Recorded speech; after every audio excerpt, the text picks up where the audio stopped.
So, I recently just finished my foundation years in Taylor's. Wait, let me rephrase that. I recently just finished my foundation years at home. And even though I didn't really get to experience the full package of the college life, partying, drinking, hanging out with friends, I did get a glimpse of it. Not the drinking and partying part, of course. I did get a glimpse of what the real college life, the so-called real college life, would look like. Alright, so today I'd like to share with you guys some of the things that I learned in college and also some tips that hopefully you will find valuable. I will be bringing one of my 4 friends to be specific, that I met in college, to come on and just share his experiences and bring you guys some tips. And so stick around. Yeah, okay, guys. Hi, I'm Marvin. I'm 19 this year, and I just completed my foundation levels in Taylor's College, Subang. To give context, we are considered okay students, I guess, right? Okay, again, okay. We would be considered as an okay students. Both of our CGPAs are around 3.5 and above, just to give a ballpark figure. Alright, so let's dive into the first one. What is your first tip for college?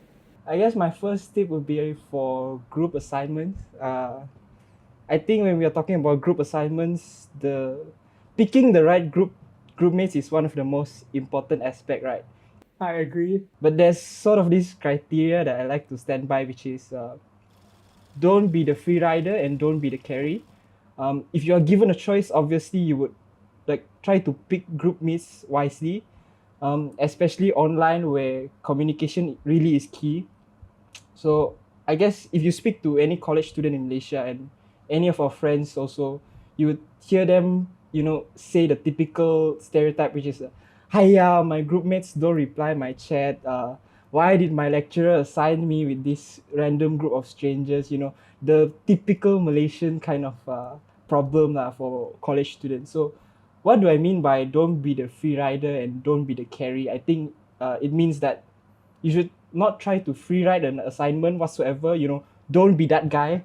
And then on the other hand, don't be the only one that is the only person doing the work. I guess I think it's human nature. If someone is working hard in the group, you would naturally feel ease, but try not to be the carry of the group, I guess. I think personally, for me and you, we had experience, right? Yeah, in our first semester, we were in the same group, and then Exactly. we were like almost at the end of the group assignment deadline, but we haven't started anything yet. I first messaged Marvin. That's just how we got to know each other. I messaged him and I was like, shouldn't we be starting on our new assignment? Like everyone is already like halfway there, and then we're still at 0. So yeah. Exactly, but on the other hand, we also were groupmates for one like economics module, right? I think it was econs. I think it was with Jasmine that time, and it was a completely different experience. Like, at least for me, lah. At least for me, it was a huge like flip from the CCTS module. In the econs module where you were the group leader, we were like quite neat, and then as a matter of fact, I think we scored the highest in the whole batch, I think, if I'm not mistaken, right? So yeah, it was really a different experience for me lah. Like on the other hand, the CCTS we had like very rush, and then for econs it was very chill, and we completed the work very very easily.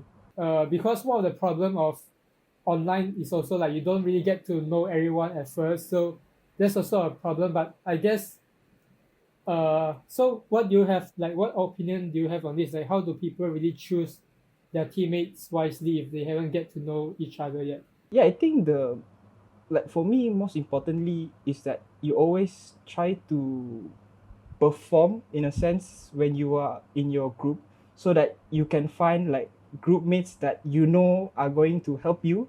So like, for example, if I know that Daniel is a good teammate for the next module, I would want him as well, right? For like CCTS, we group together for econs as well. So like, I think there's a sense of trying to find the right group mates throughout your whole course. And yeah, I think that's pretty much it. Yeah, because I also noticed like those people who were in the same group in the first semester also were in the same group in the second and the third semester.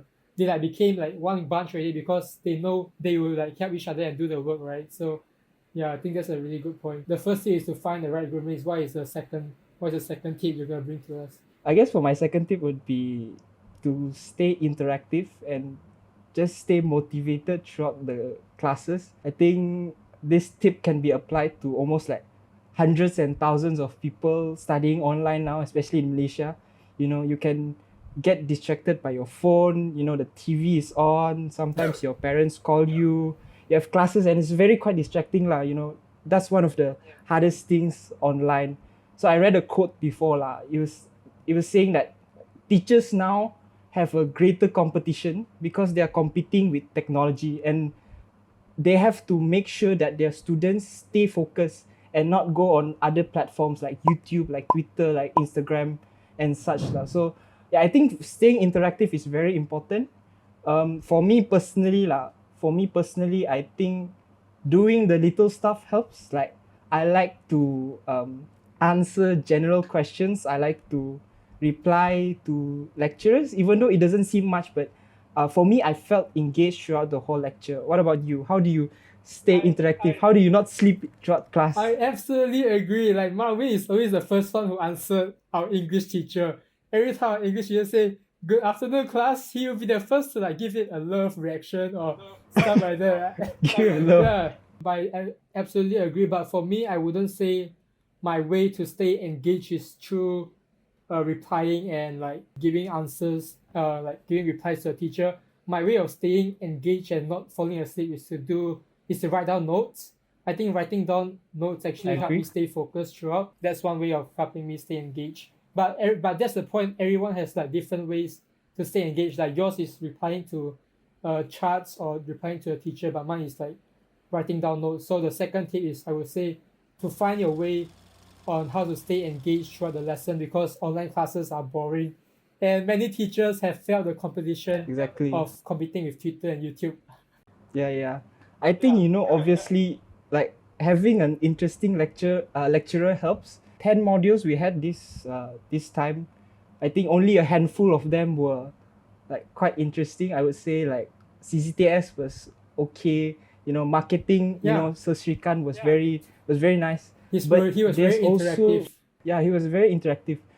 But there was also a few lecturers, in my opinion, that wasn't very interactive. And I guess you can see lah, the hard truth is that some lecturers really like, they don't really care, or they don't really take that much attention for your side. And having a fun teacher can really make you stay engaged throughout the whole class. I think that's what, for me, my experience was for these 10 modules in Foundation in Business for tailors. It was really a huge shift lah, from high school to college. That is also one of the lessons I learned. I would say the third tip that I personally would give is discipline, because there will definitely be teachers who like wouldn't really be interactive. Their way of teaching is to just put everything out there, and you are the one who needs to absorb it. So that is when you have to show discipline. That is when you really have to do the work yourself and be proactive about learning. Yeah, I think one more thing I want to add was like, in college compared to high school, like lecturers now have to like cater almost 100 students, and some cases even like 200 students at times. So yeah, you can't really expect a lecturer to kind of respond to all of your needs. You need to be independent, like you said. You need to be disciplined for yourself as well. So adding on to that, I guess would be my third tip, which would be knowing to find your resets. So what do I mean by resets? For me, I think that after a long day of classes and studying online, I think especially with online classes, right, you have this like constant environment where it seems quite unhealthy at times. So it's hard for your body to distinguish between work, between study, and between relaxation. So for me, throughout this whole year, I came to realize that I needed to reset by watching by unwinding, by watching like K-dramas and anime, you know, like the Japanese cartoons and stuff, to make me feel relaxed after a day of classes. And for others, right, it might be watching Olympics. I know you love watching Olympics. And yeah, for some people, listening to songs as well help them reset after class. So what about you? Maybe you can add on the reset Yeah. kind of mentality.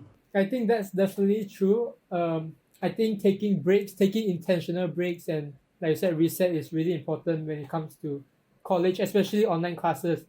I personally, every time after class, would feel so exhausted and like burn out in a way, like, oh my gosh, another day of online class. But after every online class, I personally would just go out for a walk, like just take my dog out for a walk. Yeah, I feel it pretty like you said, it pretty much resets my entire system. I think to add on, right, it's like, especially with this time now, like as of this recording, we have the MCO or the PKP going on, and with the current situation in Malaysia, I think mental health is very important for like students.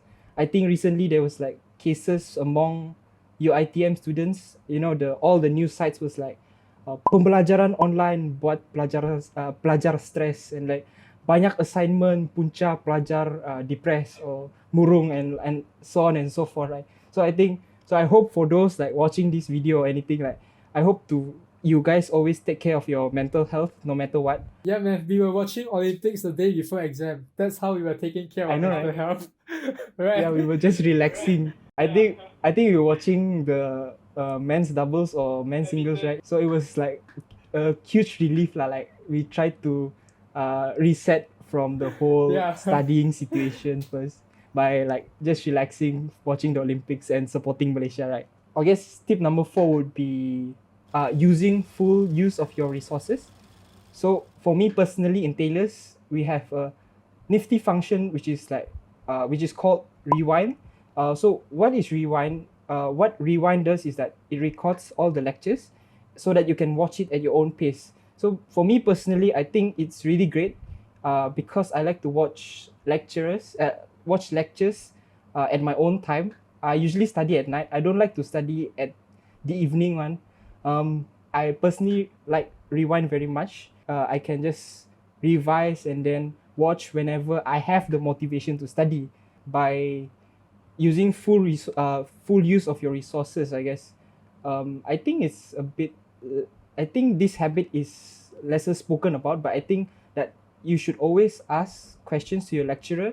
Even if we said earlier that the lecturers don't really cater to you as much, having like 200 plus students, but I think it's always important. If you really don't understand the topic, you should really just straightforward, just ask, just PM the lecturer, especially if it's like assignment stuff related. And remember that you are paying for the course, and you should never think that, I'm very malu, I'm very shy to approach the lecturer, because you are paying for the course, right? So yeah, I think that's something I want to add. This tip is like talking about you should fully utilize what is given to you by your college or uni lah. Yeah, I guess that's pretty much it lah. Because I'm not the type to want to waste money, so I'll just use everything from the uni and college. Yeah, basically that's it. Okay, so just now you talk about asking a lecturer about assignments, right? Which reminded me one of my tips that I want to share out is to focus on tests and assignments rather than just putting your all on exam, because throughout this whole foundation year, I have been focusing all my energy on tests and assignments, when you put your focus in tests and assignments, I feel like you are in a way studying for the final exam, but you are also gaining marks for the tests and assignments. So I would say, if you ask me, I would say focus more on your tests and assignments, and then the final exam will come a lot more easier if you focus on your tests and assignments. Yeah, I really agree on that. I think one more thing that I might add is like, you should always keep mindful that what is the percentage of your breakdown, especially for foundation level or diploma courses. Most of the courses, they have like breakdowns of the weightage between like the final exams and also the tests, like you said earlier. And personally for us, for foundation in business in Taylor's, a lot of the weightage, a lot of the percentage is gone through the class tests, the assignments, and then I think that's what Daniel is really trying to point out, which is trying to highlight the thing that carries the most weight lah kan. So yeah. But many times, like the tests and assignments is like the test is 15%, which seems insignificant, which seems small, but it will make up a huge percentage in your final mark if you don't pay attention, if you don't give your full effort for it, I would say. Yeah, I agree. I think for my final tip would be something that I really felt it was necessary for me to share, and I think it was really it benefited me a lot for this whole 1 year of foundation studies, which is that use your time to explore what you love. So personally for me, I study Wow. program the advice. The title already is like so cantik ah. But okay, never mind. Continuing that, I think for me, like studying business, business is like a very wide range of subjects, I guess. You know, you have economics, management, marketing, uh, finance, and all Accounting. that. Yeah, accounting and all that.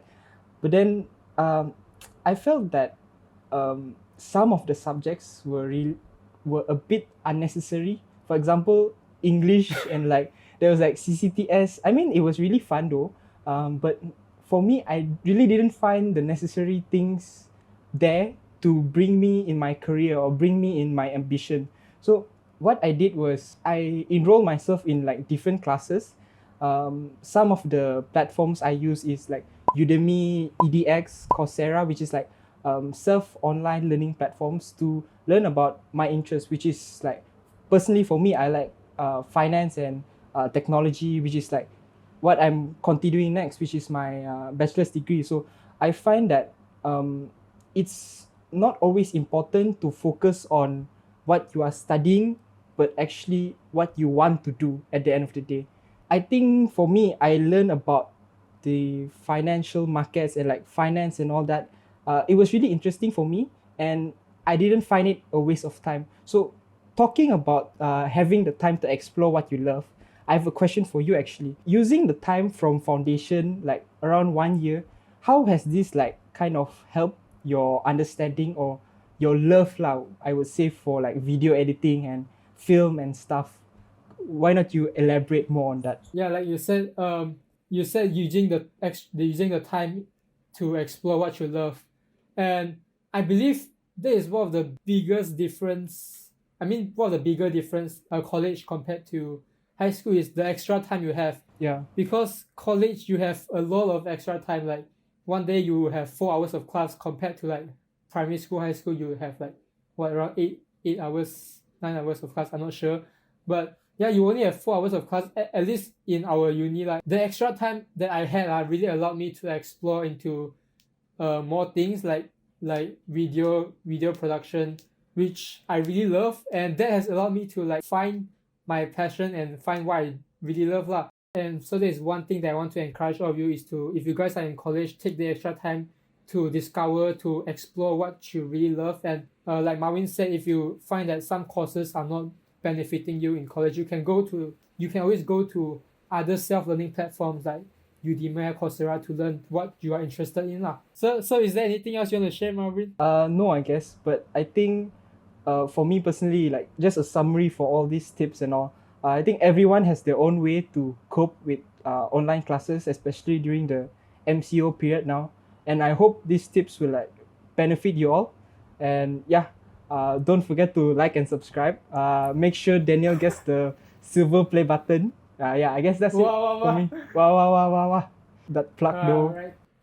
Thank you, Marvin, for coming on. I believe like your tips will definitely benefit some who are watching here. So thank you for coming on. Appreciate your time. No problem, bro. Alright, there you have it. Those are some tips that Marvin gave throughout his experience in college, and I find it to be really good, really good. Those are some of the things that I experienced too. But right now, I would like to give you guys sort of mine. I will give you guys 2 tips that I personally find to be really helpful during my college life. Find the right circle of influence. This is, I would say, pretty similar to the tip of finding the right group mates, but I would say this is more directed towards who you spend the most time with. I personally kept my circle of friends pretty small in college. I also truly agree with the saying that you are the average of the 5 person you spend the most time with.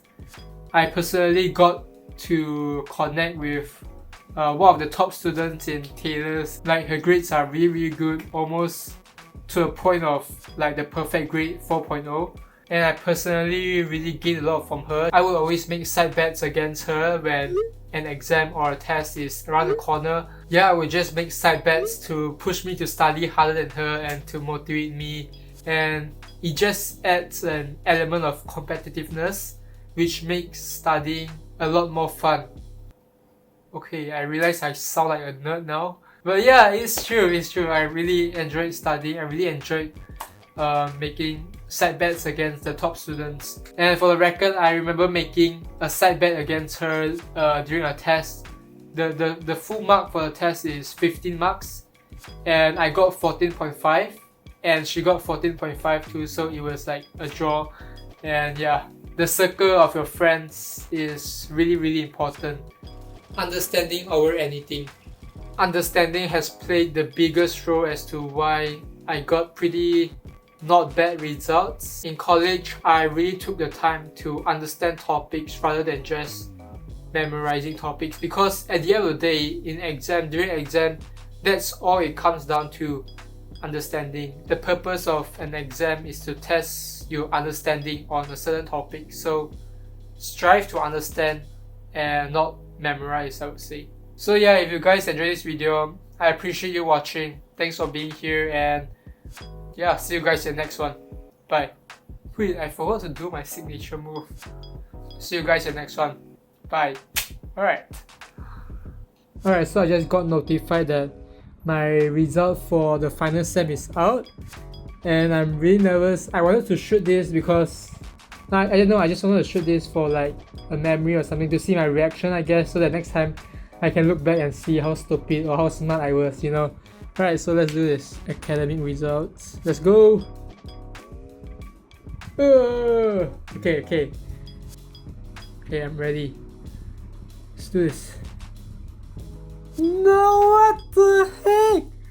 Okay, let me tell you, before this sem started, I thought English was already in my bag, you know.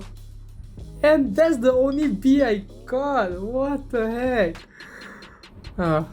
Okay, never mind. Alright, thank you for watching. I'm gonna take some time off